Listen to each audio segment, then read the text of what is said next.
আমরা যখন কথা বলি কোনো ল্যাঙ্গুয়েজে, সেটা বাংলা হোক, হিন্দি বা ইংরাজি, তখন আমরা সব কথা সরল বাক্যে বলি না। এর মানে হচ্ছে আমরা অনেকগুলো কথাকে একসাথে জড়িয়ে বলি, যেটাকে জটিল বা যৌগিক বাক্য বলে গ্রামারের ভাষায়।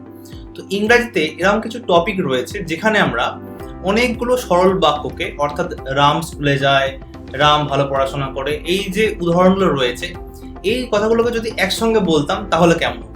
বেসিক্যালি এগুলোকে জয়েনিং বলে, এবং এই জয়েনিং করার জন্য একটা ইম্পর্টেন্ট জিনিস আমাদের প্রয়োজন, সেটা হচ্ছে নমিনেটিভ অ্যাবসলিউট। এবং এই নমিনেটিভ অ্যাবসলিউট ইউজ করে আমরা কিন্তু অনেকগুলো সরল বাক্যকে জয়েন করে আবার সেই সরল বাক্যেই পরিণত করতে পারি। খুবই ইন্টারেস্টিং ব্যাপার, সেটা হচ্ছে এই নমিনেটিভ অ্যাবসলিউট ইউজ করে আমরা কিন্তু সেটাকে আবার সরল বাক্যতেই পরিণত করব। দ্যাটস ওয়াই এটাকে আমরা বলছি নাউন ফ্রেজ। ওকে, সো এটা হচ্ছে নাউন ফ্রেজ, এটা কিন্তু খেয়াল রাখবে। সো আজকের টপিক নমিনেটিভ অ্যাবসলিউট। এর মোটামুটি 3 ধরনের ব্যবহার রয়েছে, বা 3টে টাইপ রয়েছে। 3 ধরনের ব্যবহার বলবো না, 3 টাইপস অফ ইউসেজ রয়েছে এই নমিনেটিভ অ্যাবসলিউটে। প্রথমত এটাকে আমরা হ্যাভিং প্লাস ভিত্তিতে ইউজ করতে পারি। হ্যাভিং প্লাস ভিত্তি, কনফিউজ হওয়ার দরকার নেই, আগে তোমরা স্ট্রাকচারগুলো দেখে নাও।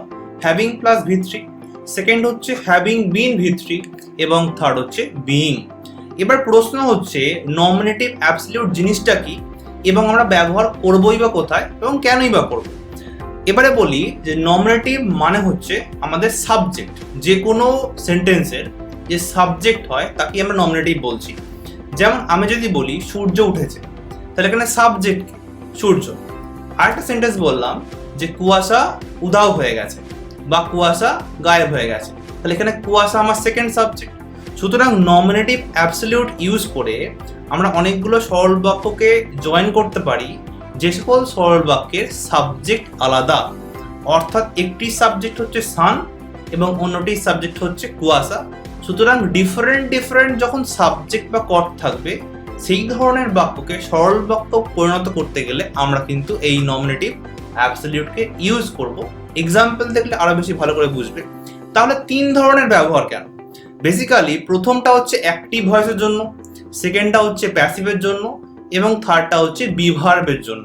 তোমাদের এক্সাম্পল দেখাই। যেমন ধরো সূর্য উঠেছিল, এবং সেকেন্ডে বলছি কুয়াশা কেটে গিয়েছিল। দুটো সেপারেট সিম্পল সেন্টেন্স। এবার তোমায় বললাম তুমি দুটো সেন্টেন্সকে এক করে বলো, একটা লাইনেই বলো।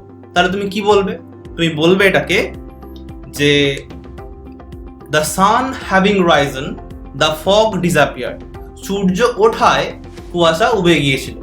সূর্য উঠেছিল, কুয়াশা উবে গিয়েছিল। তাহলে সূর্য ওঠায় কুয়াশা উবে গিয়েছিল, আগে কোন কাজটা হয়েছে? আগে হচ্ছে আমাদের সূর্য উঠেছে, এবং তারপরে কি হয়েছে? ফগ ডিসঅ্যাপিয়ার্ড হয়ে গেছে। অর্থাৎ যে দুটো সেন্টেন্স আমাদের রয়েছে সেখানে প্রথমত সাবজেক্ট আলাদা। দেখো, প্রথমটায় সান, দ্বিতীয়টায় ফগ। সেকেন্ডলি একটা কারণ এবং অন্যটা ফল, অর্থাৎ একটা হওয়ায় অন্য জিনিসটা হচ্ছে। এখানে যেমন সূর্য ওঠায় কুয়াশা অদৃশ্য হয়ে গিয়েছে। সুতরাং সবসময় আমাদের খেয়াল রাখতে হবে যখন আমরা নমিনেটিভ অ্যাবসলিউট ইউজ করছি, সেখানে দুটো বাক্যের যে সাবজেক্ট তারা আলাদা হবে, বা 3টে বাক্য থাকলেও তার সাবজেক্ট আলাদা হবে। সেকেন্ডলি একটি বাক্যে কারণ থাকবে এবং অন্য বাক্যে তার এফেক্ট বা ফলাফল থাকবে, মানে একটার কারণে অন্য জিনিসটা হবে, এরকম বোঝাবে। এবং তৃতীয়ত যে বাক্যে কারণ রয়েছে, যেমন সূর্য ওঠায় কুয়াশা অদৃশ্য হয়েছে, তো সূর্য ওঠাটা হচ্ছে কারণ আমার। যে বাক্যে কারণ রয়েছে সেখানে কিন্তু তোমাকে নমিনেটিভ অ্যাবসলিউট ইউজ করতে হবে। তো এবার বলি যে নমিনেটিভ মানে হচ্ছে সাবজেক্ট, এবং অ্যাবসলিউট হচ্ছে ফ্রি বা মুক্ত করা। অর্থাৎ কি মানে দাঁড়াচ্ছে? সাবজেক্টকে মুক্ত করা। কিভাবে সাবজেক্টকে মুক্ত করতে পারি? সাবজেক্ট হচ্ছে ক্রিয়ার সঙ্গে রিলেটেড। সুতরাং আমরা সাবজেক্টকে যদি ক্রিয়ার থেকে আলাদা করি তাহলেই সে কিন্তু মুক্ত হবে।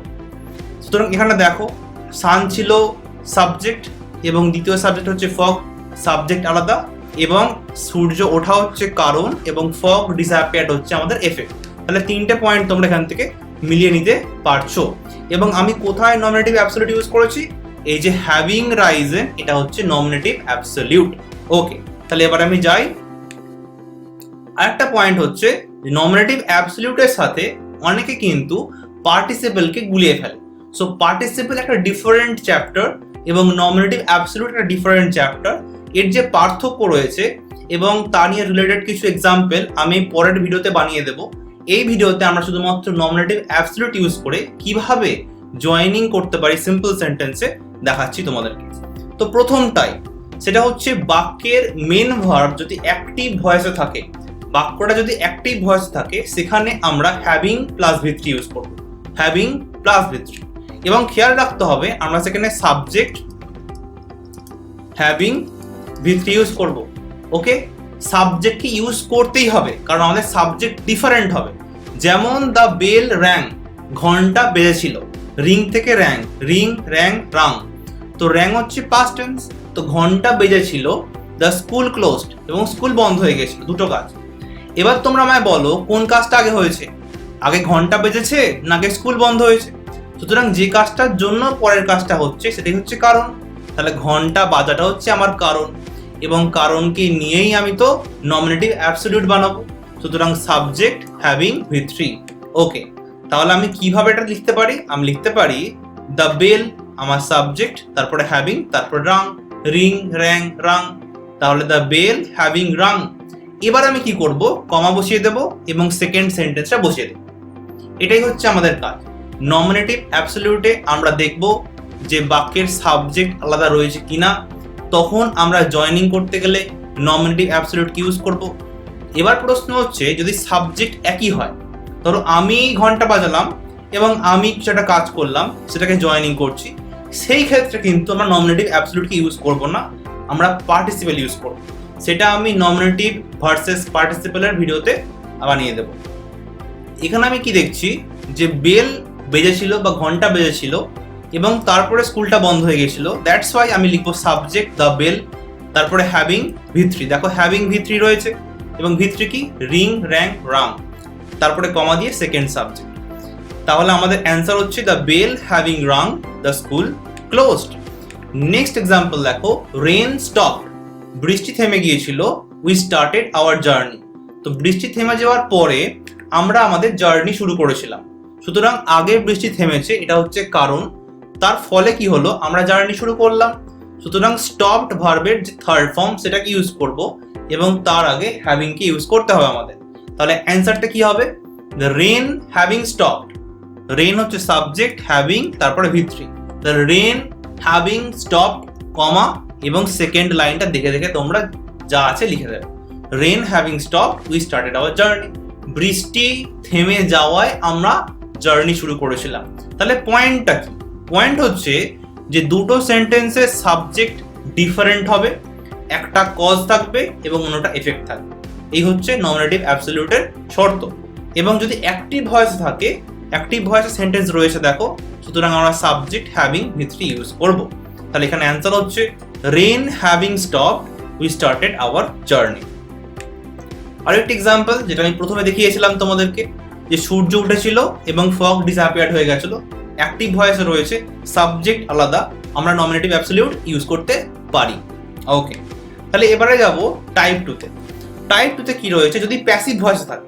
অনেকের মনেই প্রশ্ন যে অ্যাক্টিভ ভয়েসে থাকলে তো স্যার বললেন এরকম হবে, যদি প্যাসিভ ভয়েসে থাকে, তাহলে প্যাসিভ ভয়েসে থাকলে আমরা কি করব, তাহলে সেই ক্ষেত্রে হবে having been.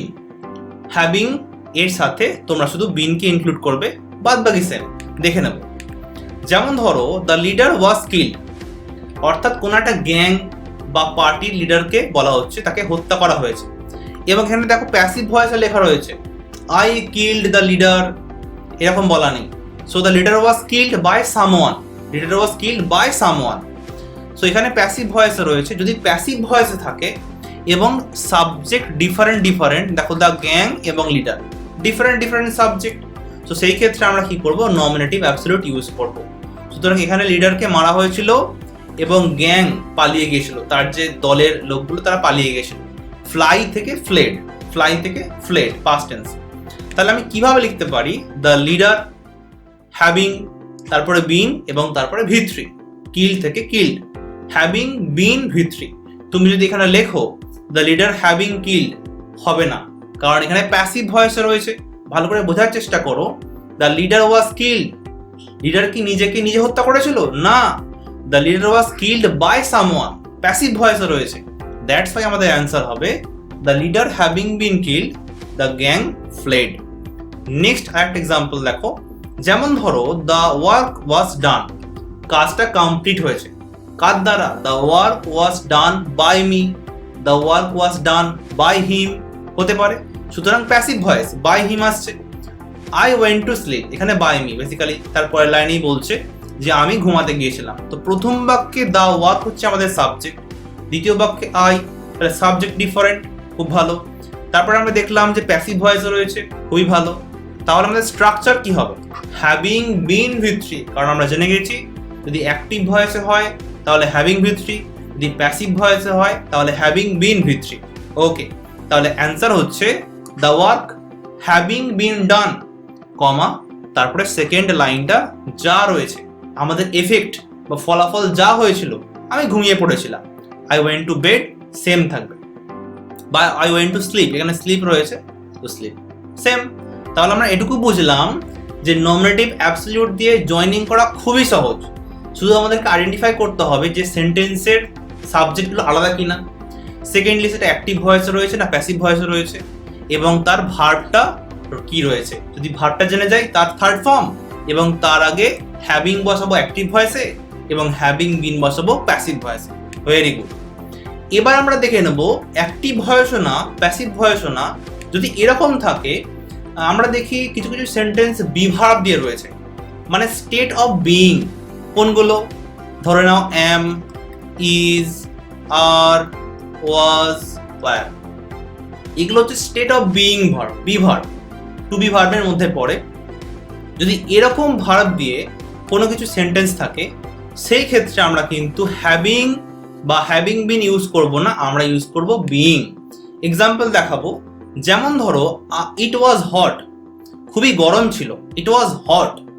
I was at home, ধরে নাও ইট ওয়াজ হট ডে, দিনটা খুব গরম ছিল। So I was at home, আমি বাড়িতে ছিলাম। তাহলে দুটো সাবজেক্ট আলাদা, এবং এখানে দেখো ওয়াজ রয়েছে, বি ভার্বের পাস্ট ফর্ম হচ্ছে ওয়াজ, এটা এক ধরনের স্টেট অফ বিইং বোঝায়। ঠিক আছে, সাবজেক্ট নিজে কাজ করছে না, স্টেট অফ বিইং অবস্থান বোঝাচ্ছে, মানে এখানে বোঝাচ্ছে দিনটা কেমন ছিল। সুতরাং এই যে ওয়াজ রয়েছে বা এম রয়েছে, আর রয়েছে, যদি যখন এরকম থাকবে এবং অন্য কোনো ভার্ব থাকবে না, সেই ক্ষেত্রে আমরা কি করব? আমরা এখানে বিইংকে ইউজ করব। Got it? সুতরাং তোমরা দেখবে যে সেখানে অ্যাকশন ভার্ব রয়েছে না বি ভার্ব রয়েছে। যদি বি ভার্ব থাকে তাহলে সেই ক্ষেত্রে নমিনেটিভ অ্যাবসলিউট দিয়ে জয়েনিং করার জন্য আমরা বিইংকে ব্যবহার করব। যেমন এখানে অ্যান্সার হচ্ছে it being hot I was at home. Okay, অর্থাৎ দিনটা গরম হওয়াতে আমি ঘরের মধ্যে ছিলাম। নেক্সট আরেকটা এক্সাম্পল দেখো, যেমন আই ওয়াজ লেট, আমার খুব দেরি হয়ে গিয়েছিল। দ্য ম্যানেজার স্কোল্ডেড মি, মানে রিভিউ করা, কাউকে বকাঝকা করা। তো আমার অফিসে যেতে খুব দেরি হয়ে গেছে, ম্যানেজার আমাকে খুব বকেছিল। তো এখানে কারণটা কি? কারণটা হচ্ছে আমার লেট হয়ে গেছিল। ফলটা কি? ফলটা হচ্ছে ম্যানেজার আমাকে বকেছিল। ক্লিয়ার? প্রথম সেন্টেন্সের সাবজেক্ট হচ্ছে আমি, আই, এবং দ্বিতীয় সেন্টেন্সের সাবজেক্ট হচ্ছে ম্যানেজার, ডিফারেন্ট সাবজেক্ট। খুবই ভালো। তাহলে আমরা এখানে নমিনেটিভ অ্যাবসলিউট ইউজ করতে পারি। ওকে, এবার আমি দেখছি যে ওয়াজ রয়েছে এবং আর কোনো ভার্ব নেই। তাহলে আমি দেখলাম আমার কাছে বি ভার্ব রয়েছে, এবং আমি জানি যখন বি ভার্ব থাকে সেই ক্ষেত্রে আমি হ্যাভিং বিন বা হ্যাভিং ইউজ করতে পারবো না, সেখানে আমি বিইং ইউজ করব। আমার অ্যান্সার হবে আই বিইং লেট, আমার দেরি হয়ে যাওয়ায় the manager scolded me, manager আমাকে বকেছিল। তুমি যদি ভুল করে এরকম লিখে দাও যে being let the manager scolded me, তাহলে কিন্তু একদমই এরর হয়ে যাবে, ভুল হয়ে যাবে। কারণটা কি? কারণটা হচ্ছে দুটো সেন্টেন্সের সাবজেক্ট ডিফারেন্ট। সুতরাং তোমাকে being let the manager scolded me লিখলে এখানে ম্যানেজার লেট হয়েছিল এবং ম্যানেজার নিজেই নিজেকে বকেছিল, এরকম মিনিং দাঁড়াবে, যেটা একদমই ভুল হবে। সুতরাং তোমার দেরি হয়েছিল এবং ম্যানেজার তোমাকে বকেছিল, সেজন্য তোমাকে লিখতে হবে আই বিইং লেট। সুতরাং তোমরা একটা জিনিস পয়েন্ট আউট করে নাও, সেটা হচ্ছে যখন আমরা নমিনেটিভ অ্যাবসলিউট ইউজ করছি, যখন নমিনেটিভ অ্যাবসলিউট ইউজ করে জয়েনিং করছি সিম্পল সেন্টেন্সে পরিণত করবার জন্য, দুটি সেন্টেন্সের সাবজেক্ট ডিফারেন্ট হবে। First point. সেকেন্ড পয়েন্ট হচ্ছে আমাদেরকে যখন জয়েনিং করতে হচ্ছে সেই ক্ষেত্রে সাবজেক্ট হ্যাভিং বা হ্যাভিং বিন বা বিন, এখানে সাবজেক্ট মাস্ট। আমরা সাবজেক্ট ছাড়া কিছু করতে পারবো না। যেমন এখানে আমি বললাম আইকে ছাড়া আমি সেন্টেন্স লিখতে পারবো না। নমিনেটিভ অ্যাবসলিউটের ক্ষেত্রে করতে পারি যদি আমি পার্টিসিপেল ইউজ করি, সেই ক্ষেত্রে দুটো সাবজেক্টকে সেম হতে হবে। দু জায়গাতে যদি আই থাকতো তাহলে আমি পার্টিসিপেল ইউজ করতাম, নমিনেটিভ অ্যাবসলিউট ইউজ করতাম না। সো একটা ভালো পয়েন্ট সেটা হচ্ছে সাবজেক্ট এখানে মাস্ট। এবার আমরা দেখে নেব এক্সারসাইজ। এখানে কয়েকটি প্রশ্ন রয়েছে, এগুলো তোমরা প্র্যাকটিস করো। তোমরা এতক্ষণ শিখলে কিভাবে আমরা অ্যাক্টিভ ভয়েস, প্যাসিভ ভয়েস এবং বিভার্ব থাকলে নমিনেটিভ অ্যাবসলিউট ইউজ করতে পারি বাক্যের মধ্যে। 4টে সেন্টেন্স দিয়েছি আমি, তোমরা এগুলোকে জয়েন করো এবং কমেন্ট বক্সে আমাকে জানাও এর উত্তরগুলো কি হতে পারে। ওকে, একটা কুইক রিক্যাপ, সেটা হচ্ছে আজকে আমরা শিখলাম অ্যাক্টিভ ভয়েসে হ্যাভিং প্লাস V3, প্যাসিভ ভয়েসে হ্যাভিং বিন V3 এবং স্টেট অফ বিইং থাকলে বিইং তোমরা ইউজ করবে। ওকে, আরও কিছু পয়েন্ট, দুটি বাক্যের সাবজেক্ট আলাদা হতে হবে, একটা বাক্যে কজ থাকবে, অন্য বাক্যে এফেক্ট থাকবে। যে বাক্যে কজ রয়েছে তাকেই আমরা কিন্তু নমিনেটিভ অ্যাবসলিউট করব। এমন ভুল করে করবে না যে যেটা এফেক্ট, ধরো কুয়াশা সরে গিয়েছিল সেটাকে তুমি নমিনেটিভ অ্যাবসলিউট বানিয়ে দিচ্ছ, এরকম হবেই না। যেটা কারণ সেটাকেই তোমাকে নমিনেটিভ অ্যাবসলিউট বানাতে হবে। কীভাবে বানাবো নিয়ম আমি আগে দেখিয়ে দিয়েছি। সুতরাং নমিনেটিভ অ্যাবসলিউট এবং পার্টিসিপেলের মধ্যে অনেকের কনফিউশন থাকে। একটা পয়েন্ট আমি বলে দিয়েছি, সাবজেক্ট আলাদা হবে। তো এই বিষয়ে ভিডিও আমি নেক্সট লেসনে আলোচনা করব। সেটা জানার জন্য অবশ্যই মাই পার্সেলার ফলো করতে হবে। যদি সাবস্ক্রাইব না করো অবশ্যই সাবস্ক্রাইব করে নিও। কেমন লাগলো ভিডিওটি কমেন্ট করে জানিও। কোনো ডাউট থাকলে সেটা আমাকে জানাতে পারো। আসছে নতুন ইম্পর্টেন্ট অনেক ভিডিও, দেখা হবে নতুন কোনো ভিডিওতে। Till then, tata, bye by.